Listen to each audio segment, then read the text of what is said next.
By now, most of us are familiar with the standard story about addiction. A person takes it too far with a drink, drug, or some other activity and finds themselves at the receiving end of an intervention. After shipping away to rehab or spending a sufficient amount of time in meetings, identifying themselves as an alcoholic or addict, the person then comes to realize the exact nature of their problem. They then spend the rest of their days speaking in front of crowds and telling the world that this is the best way to recover. In many instances, whether through subtle or not so subtle messages, the media has trained us to believe that the best and only path to recovering from an addiction is to follow these methods. But what if that just isn't the case? What if the average person who recovers doesn't even follow these methods? That's exactly what this show is designed to explore. You'll be hearing stories from people who followed a non-traditional path to recovery, but who we believe represent the silent majority of people who get over addictions. We hope you enjoy the show and that it gets you thinking about things a little differently. It is with great pleasure, then, that we welcome you to Sundays with Stories.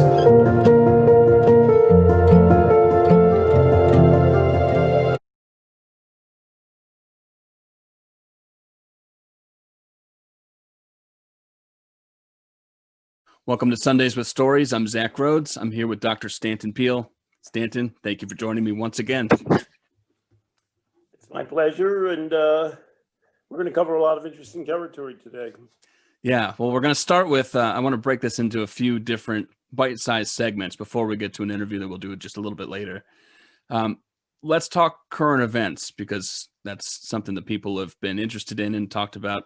You know, if I'm going to watch something every Sunday, wouldn't it be interesting if you could incorporate a hot take, especially Dr. Peel's hot takes on certain current events? So I have one up my sleeve, and I know that you have an article that you were interested in sharing a perspective on. So why don't you launch into it? Well, this is a New York Times article dated October 27th called "This Addiction Treatment Works. Why is it so underused?" An approach called Contingency Management rewards drug users with money and prizes for staying abstinent, but few programs offer it. It actually then branches into something that is a frequent topic, which has been done before, which our colleagues like Maya Salovitz are enamored of. Why don't we use MAT, medication-assisted treatment, which they make the same claims for? And in fact, in this article, they start out with contingent reinforcement, and then they go into MAT. So let's start out with contingent reinforcement. That means reward and punishment. Yeah.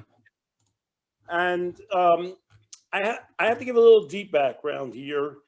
The idea of I'm for this line of research, and I've worked closely with one man who did it at the University of Vermont, Rich de Grandpré. The image that's proposed for addiction is total loss of control. It's and the modern medical version is it biologically takes over your brain, loss of free will. That's Nora Vogel's old line. And there's a famous study where a man named Wise supposedly got rats to stimulate their brain in a place that cocaine goes, and they did it until they died. So that science reinforces the popular myth of AA that people have no control. In fact, there's a giant body of research. Carl Hart is part of that tradition. He calls himself a research neuroscientist. He's a psychologist originally. It used to be called behavioral psychopharmacology. And what they did, and we've talked about, everybody knows about Rat Park, we'll bring it up again, but we've talked about when I went to the animal laboratories at Michigan, where they had injection mechanisms harnessed to monkeys' backs, and they press a certain amount of times to get heroin or any other drug. Now, that image of they'll just keep pressing is the image we have of addiction. But there's an entire body of literature which does this. they change the contingency rewards, how many times you have to press the lever. And then they have competing rewards. And then the question is, well, will they take something else instead of the drug? And of course, Rat Park is a study of contingency, naturally occurring contingency rewards. I'll get back to that. But in a typical study, they'll compare after an animal, a monkey or any other animal becomes habituated to, say, a cocaine solution, what if you give them sugar water? Will they take that instead? And the answer to that question is, well, it depends how much sugar you put in the water. And at some point, they'll take more sugar water than cocaine, which is an entirely different image of drug taking. It's one possible reinforcer. Now, this research is done with both animals and with humans. And in the field of alcoholism, the Boston City Hospital group, which I lectured in front of once, which is associated with Johns Hopkins, would take street inebriates and they'd give them choices of drinking under different conditions. And for example, they would say, you can leave a warm, comfortable room watching television and drink as much as you want. And they would drink less because they sort of enjoyed hanging around with the other guys watching television, which is all, I thought they couldn't control their alcoholism. In another experiment, they gave them chips and they could do a puzzle or work a puzzle to get enough chips to drink. They didn't drink every time they got a chip. They saved up enough chips to reach a certain level of intoxication, which they preferred. And so a summary of this literature, with that great man, Nick Heather in England did in Controlled Drinking, was there's not an internal uncontrollable urge to drink in people who are labeled alcoholics. They have contingencies, they follow environmental rewards, and at the same time, they're goal-oriented. The only thing is their goal is different than our goal normally, to get to a certain level of intoxication. And so what in University of Vermont, a man named Bickle and other researchers found that if you offered people a certain amount of money, instead of taking cocaine, they wouldn't take cocaine. And the money actually wasn't that great. And Carl Hart's main research follows that model. He gave people, meth users, a certain amount of money not to take meth. Now, and it wasn't that large an amount of money. And you might say, well, they're saving it up to get a lot of meth. Okay. But in the cocaine studies, initially, they said, we'll test you if you don't take cocaine. We'll give you a certain amount of money a week.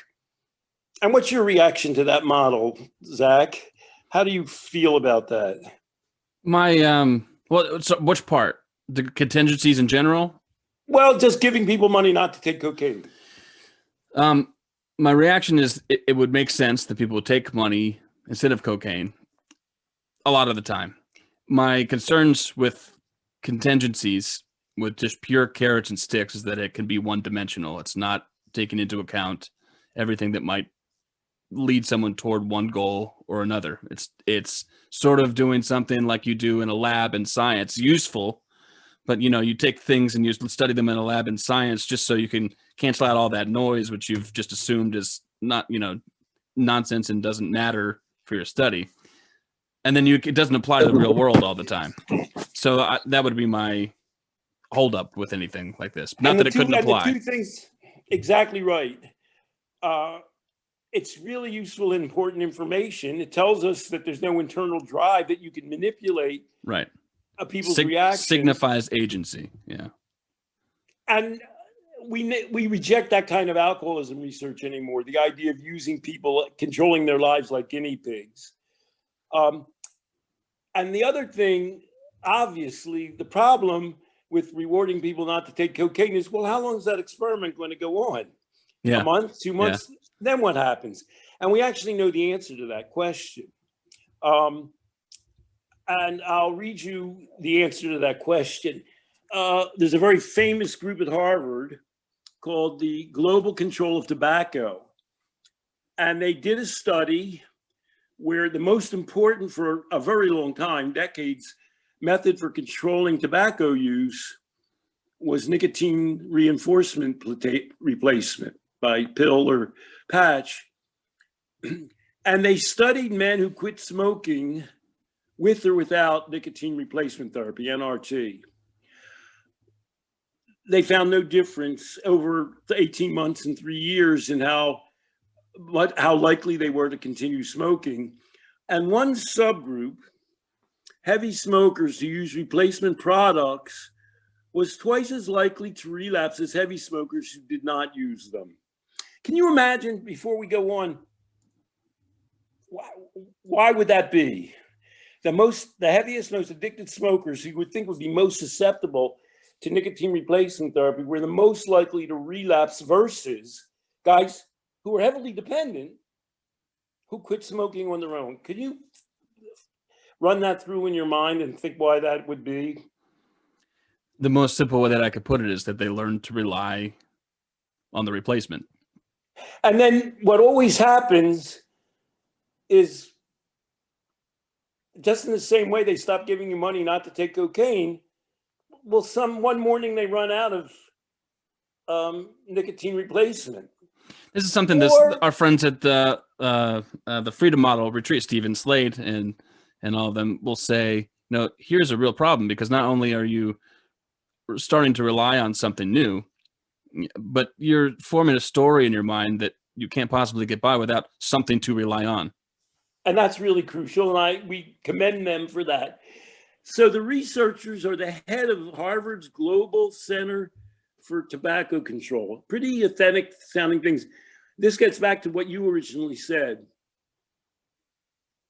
One of the guys, Dr. Gregory Connolly, is the director of the study, said, we were really sorry to see this result because we've invested millions in nicotine replacement therapy.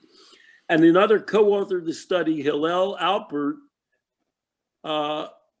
said, our study shows that what happens in the real world is very different from what happens in clinical trials.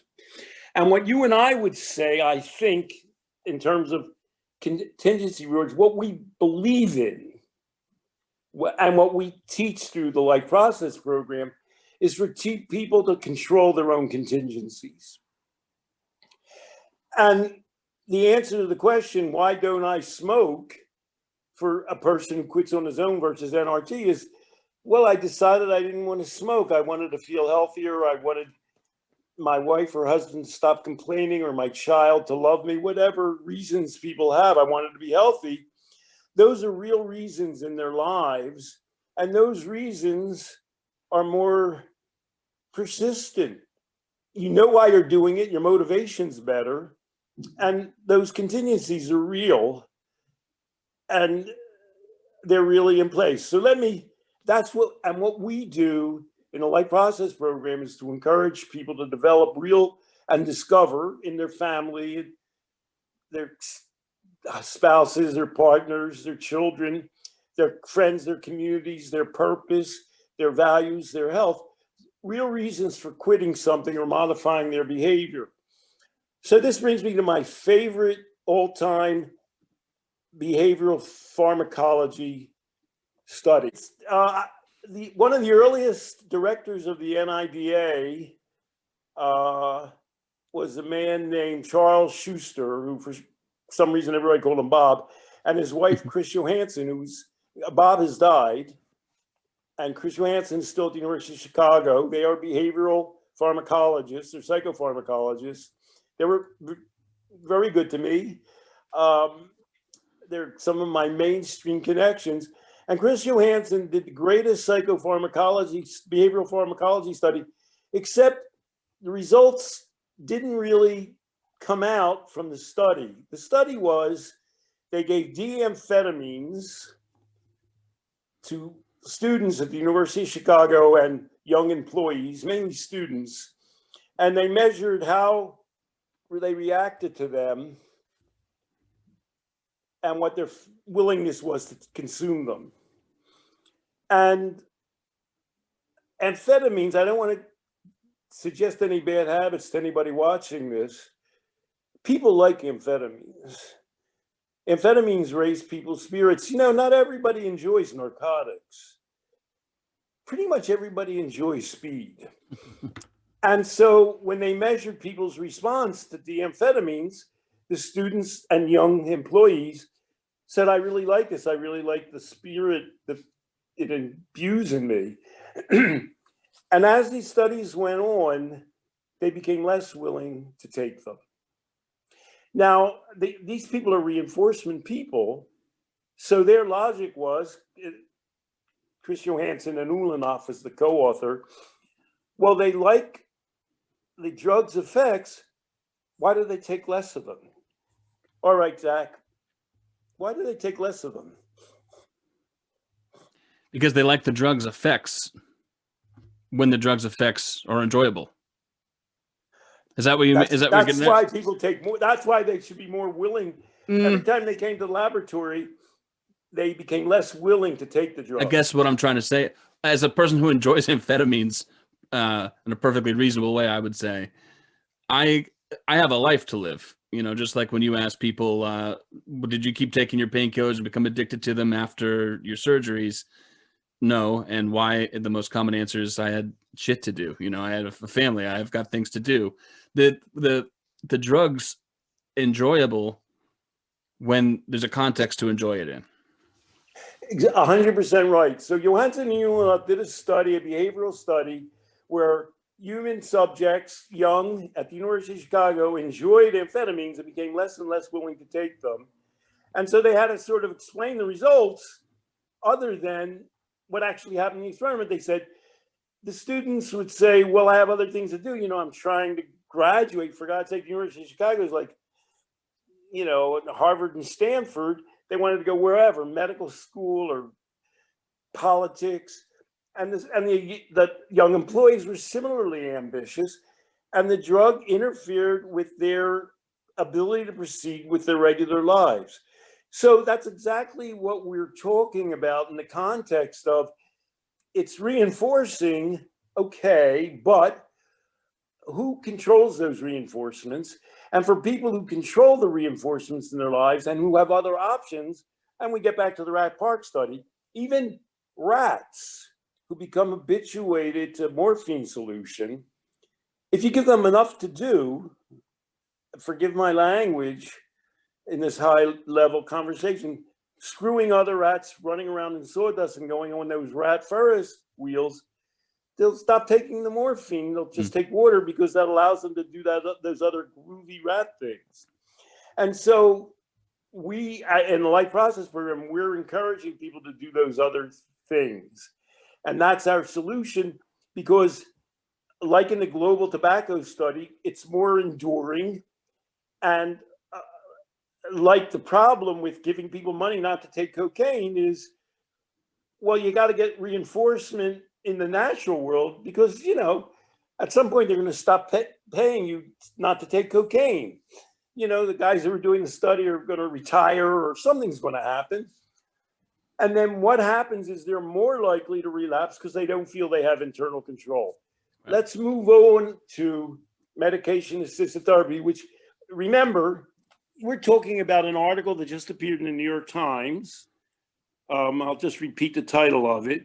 This addiction treatment works. Why is it so underused? They've had more than one article about that, where they interview Maya and other people, and they say, well, medication-assisted treatment, in small studies, if you take supervised Suboxone or buprenorphine or methadone, you don't die, because you're not getting street crap. It's like heroin maintenance, except it's not heroin, it's drug maintenance. And what could possibly be wrong with that? Well, there's two possibilities. One, you'll stop taking the replacement drug. Then what happens? And two, you'll choose not to take the replacement drug. One day you'll get up and say, you know what? I'd just like to take the fentanyl or the heroin or the straight up. And then you're a goner, because you've totally eradicated the whole basis for the treatment. And so what explains the fact clinical trials, limited community trials show that giving people Suboxone and buprenorphine and morphine and methadone makes them less likely to die because they're not taking crappy street drugs. And they have if anyone likes to regurgitate the 50 to 70% number that you hear all the time, that's in clinical trials.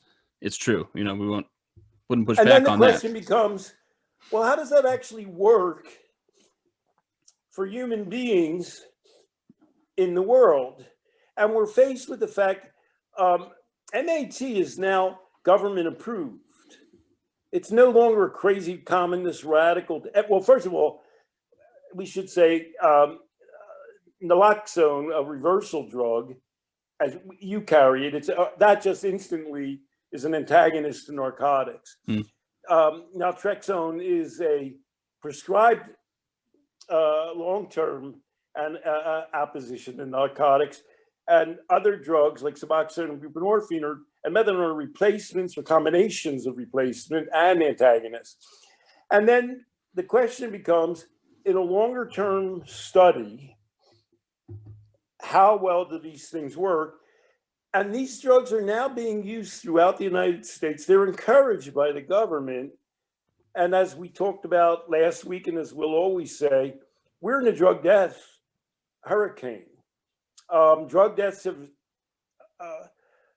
pyramided since the turn of the century. And there was a tick back in 2018 of 4.6%. And people said, hallelujah.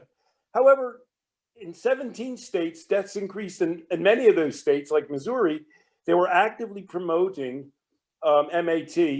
And then in 2019, drug deaths reached a new peak.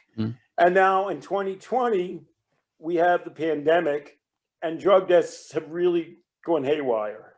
We haven't got the final figures. 2020 isn't over. And so, as I reported the last time, Maya led a group, the DPA experts, saying we've got to do more MAT because of this hurricane of drug deaths, which is accelerating even more. We're back in the disease myth. Talk about rats on those Ferris wheels.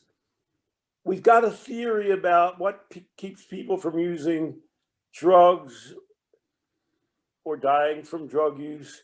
Look, we've got in this limited cage, it works.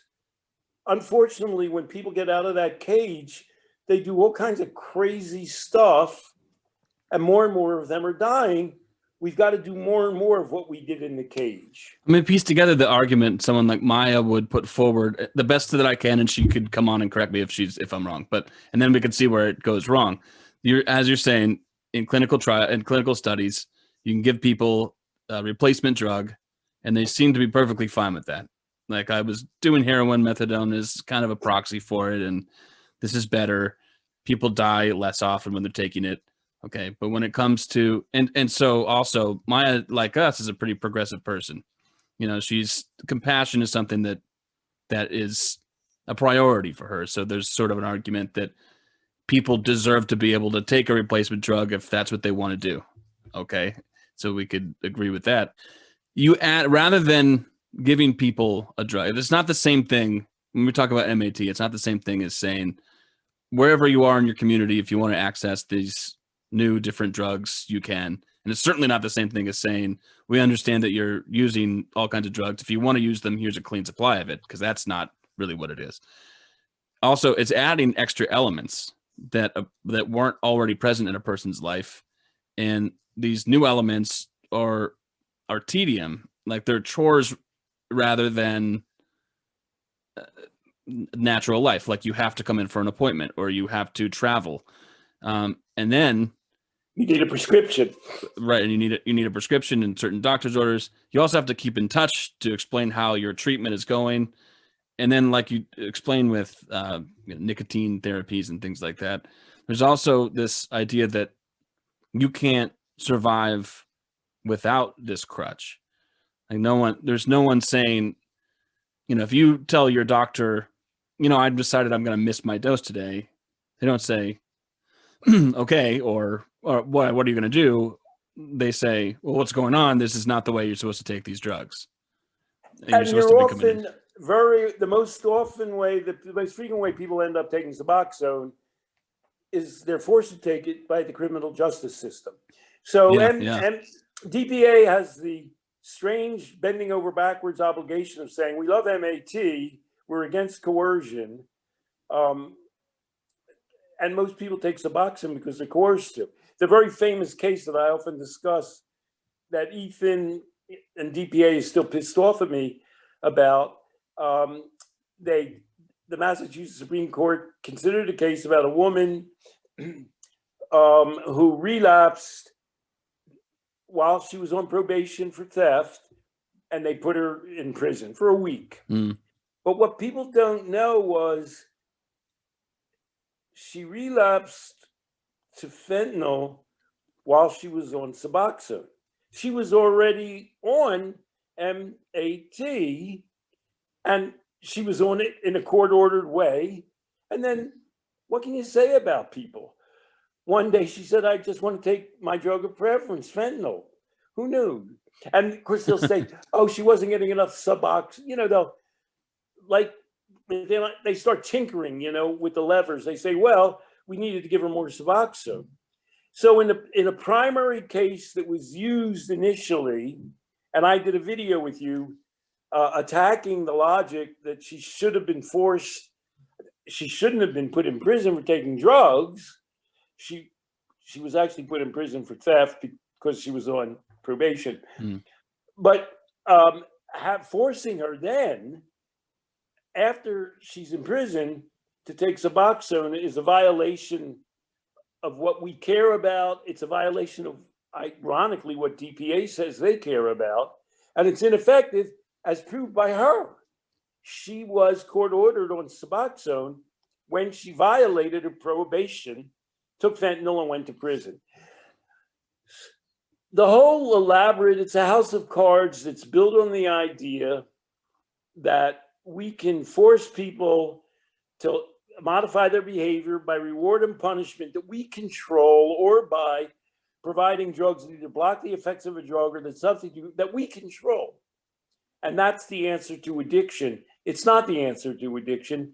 What you and I and the Life Process Program are about are enabling people to create a life fulfilling enough, and that the world allow people enough opportunities to fulfill themselves that they'll escape the desire, the urge, the need to take drugs because of that. And the less able we are to do that, the more people will end up dying from drugs or being addicted to drugs. And we're not headed in a good direction right now. We weren't headed in a good direction before the pandemic, and the pandemic has made it worse. So we're offering a real hard alternative, but a real alternative. And that's why we say things that in some regard, people would say, well, Zach and Stanton aren't scientific. Don't they know that MAT is clinically effective? And that's our answer to that. We're going to turn it over to another news item for you right now, but in some future podcast, I want to talk about, there was an experiment where people took opioids and cocaine freely. Every doctor had them in their black satchel. You could buy them on the street. And that experiment was called 19th Century America and Britain. And people write books, and I'll review one of those books, to say, can you believe those maniacs? They just had opioids and cocaine around, and doctors just gave them to people. And thank God we discovered that they were addictive, and you can't control those drugs. So we've reached the halcyon period we have now, where we have maniacally, asymptotically accelerating drug deaths, where people have lost completely the concept and the ability to say, well, there were drugs. I may or may not want to take them for this or that purpose, for pain relief, for stimulation, but I can't because I'll be addicted. And the most progressive elements in our society are the ones who pass along that message. So we'll review the history of the world at a future time. And now you wanted to mention, you wanted to move along to SMART right now. Yeah, and it's actually a nice segue. First, isn't it interesting the horseshoe effect of this is a shout out to a friend of mine. His name's Dr. Rick Barnett. He's a clinical psychologist in Stowe, Vermont, and he's he's a pro AA guy, and he and I call him my intellectual arch nemesis because he'll have this conversation like you and I are having and take it the distance, except just kind of has AA in his pocket, like I don't really want to get rid of it, and invitation for him to come on and dispute that. But at the same time, he will make the very same point with the same logic about MAT. He sees people come in his office and they're told court ordered, you can either go to jail or you can get a Vivitrol shot in your ass or you can take methadone or Suboxone, and they don't want to do those things. So I'd like to bring him on because he's a person that isn't quite seen, maybe because it's just not, maybe it's a selection bias. He's not quite seen the same thing happening with AA, even though that same coercion is pretty ubiquitous with AA. And the same, you can't control it yourself. Forget it, buddy. Don't even try.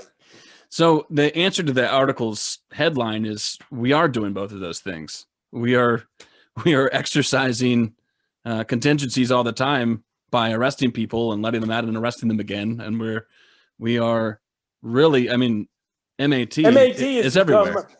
MAT is everywhere now, and it's government approved. You can't say, oh, stupid government, they're not using this effective therapy. They are. And drug reformers are now on board with the government policy while more and more people die. And someday, to borrow Ethan Nadelman's words, they're going to have to answer to that. Just Ethan Nadelman's the one who said, when clean needles came along throughout the 1990s, we talked about it with Governor Christine Whitman, but the main opponent to it was abstinence people like AA. Yeah. And our good friend Will Godfrey interviewed Ethan for what he was then working for the Fix.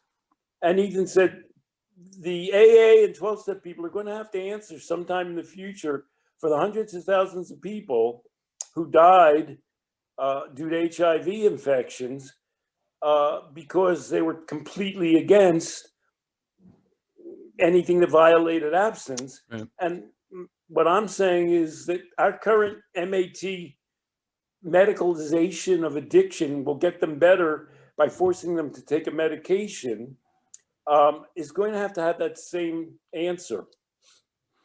And so our answer to that article's headline is, okay, we don't actually use those things, except we build in contingencies for people to use on their own. Make your own contingencies, make your own goals. We don't use MAT for the reasons you've explained. And I talked to Tom Horvath, someone that you and I put out a piece about, and we did sort of some podcasting, some article writing. And we talked about why Smart Recovery, which is he doesn't call it a support group, I think he calls it a mutual aid group, is not really like the Life Process program. People compare them all the time. And the article was saying it's kind of apples and oranges. We're in the same ballpark, but, the Life Process program is a program that people pay for. They pay for coaching and cognitive behavioral therapy, individualization of their plan.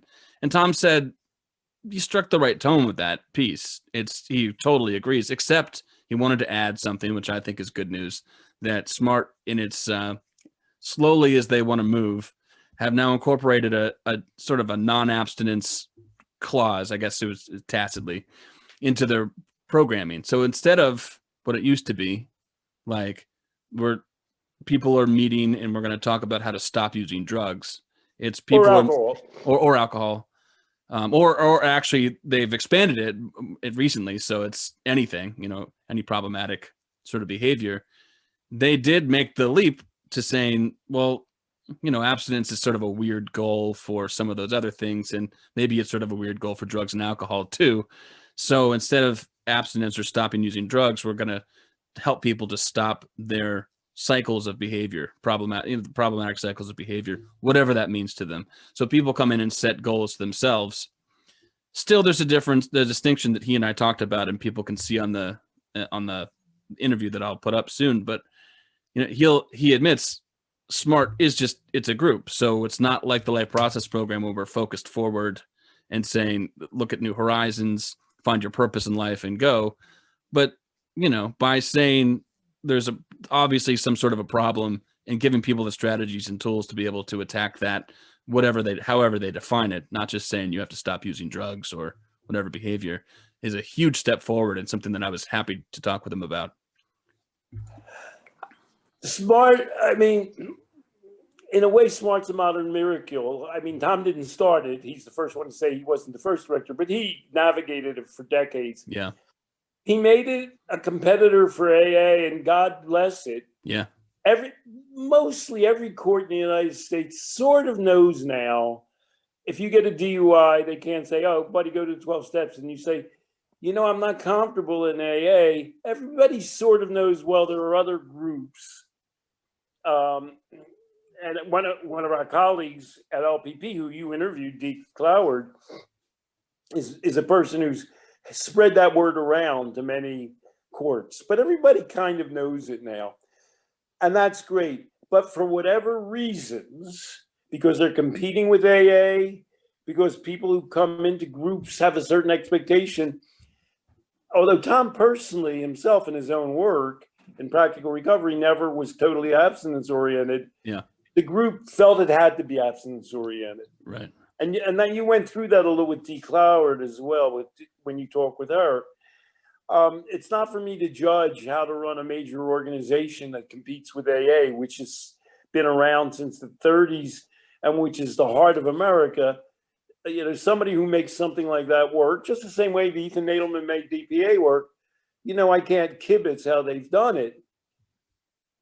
But they did get themselves back into that corner of abstinence. And now they have to expand beyond it. I doubt. Do you think AA will ever get beyond abstinence, Zach? Maybe. Whenever they do, there will be some new obvious 21st, 22nd century normality that they just can't contend with because of their dogma. So, Sex Addicts Anonymous and Food and whatever, Overeaters Anonymous did what you said with SMART. They said, well, we don't define abstaining from food or sex or relationships, but just from being addicted to them, right? Which is sort of harm reduction. Right. So, the world is moving on, and it's hard for even people in AA not to know about harm reduction and motivational interviewing, which is also what you're describing with SMART. People have to define their own goals, which of course is what we do at LPP. So you and I have been looking at how the world turns, developments in the world of addiction. I just want to advertise for ourselves. We should maybe put this at the front of this whole operation. You and I cover a lot of territory. I'm about twice your age. You've had some practical experience with having a heroin monkey on your back. You work daily helping people, starting with young people, but as a coach with the Life Process Program. I've been around forever, understanding addiction, formulating theories of addiction, helping people, and created the Life Process Program. And we're both free thinkers. Neither of us came in here thinking that we're powerless, that God told us we were addicted, that our brains make us forever addicted.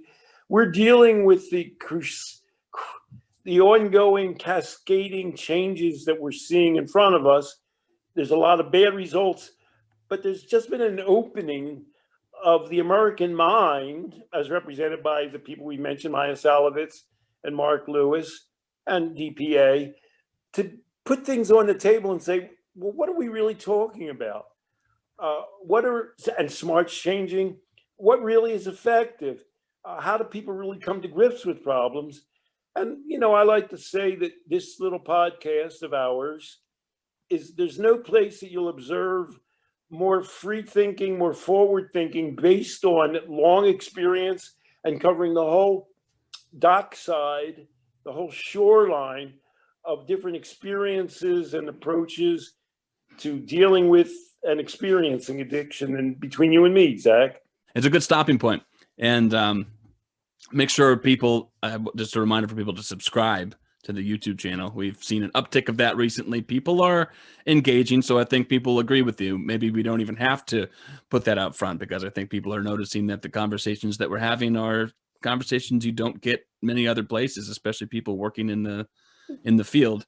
And so that will lead very nicely into what people will see next, which is an interview with our colleague and someone who has a very interesting personal story. People have said, our celebrity stories make a lot of sense. It's good that you can kind of track their stories. Everyone's looking at the same story. Then again, the questions that we're trying to ask about people, human beings, can seem tangential if we're not actually talking to a human being. So our first here that people will see is our colleague, Aaron Ferguson. So stay tuned. Look forward to it. Bye-bye, Zach.